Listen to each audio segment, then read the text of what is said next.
ઘોર કળિયુગ માતાએ દીકરાને 500 રૂપિયા ના પાડતા ઘરને આગ ચાંપી। ઘરવખરી સહિત તમામ ઘરનો સામાન આગની લપેટમાં બળીને ભસ્મ। સગી જનિતા સહિત મા બાપને જીવતા સળગાવી દેવાની ધમકી આપનાર નરાધમ પુત્રને પોલીસે ઝડપી પાડ્યો।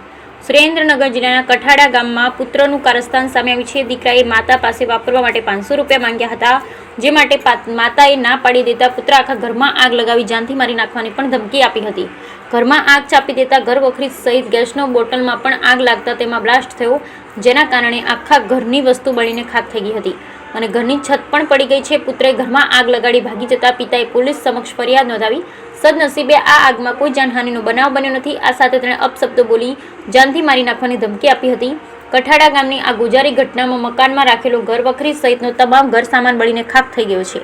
આગને કારણે ઘરમાં રહેલા ગેસના સિલિન્ડરમાં પણ બ્લાસ્ટ થયો હતો, જેના કારણે ઘરની છત સહિત આખા ઘરની વસ્તુઓને ભારે નુકસાન થયું। આ ગુજારી ઘટના બાદ પુત્ર ઘરમાંથી ભાગી ગયો હતો। આ ગુજારી ઘટના બાદ આસપાસના લોકો પણ ત્યાં એકઠા થઈ ગયા હતા અને આગ ઓલવવામાં મદદ કરી। સમગ્ર ઘટના બની ત્યાં જ નરાધમ પુત્ર ઉભો રહી ઘર સળગાવતા જતો રહ્યો અને માતા પિતાને કહ્યું હતું કે એ તો સારું હતું કે તમે બંને ઘરમાં ન હતા, નહીતર તમે બંને પણ જીવતા સળગાવી દેવાના હતા। આજ પછી મારી કોઈ વાત નહીં માનો તો બંનેને આ રીતે જીવતા સળગાવી દેવાનું કહી ત્યાંથી ભાગી ગયો। જોકે પિતાની ફરિયાદ બાદ પુત્રને પકડી દશાડા પીએસઆઈ વીઆઈ ખડિયા તપાસ ચલાવી રહ્યા છે। બ્યુરો રિપોર્ટ મહેશભાઈ ઉતેરા, સુરેન્દ્રનગર।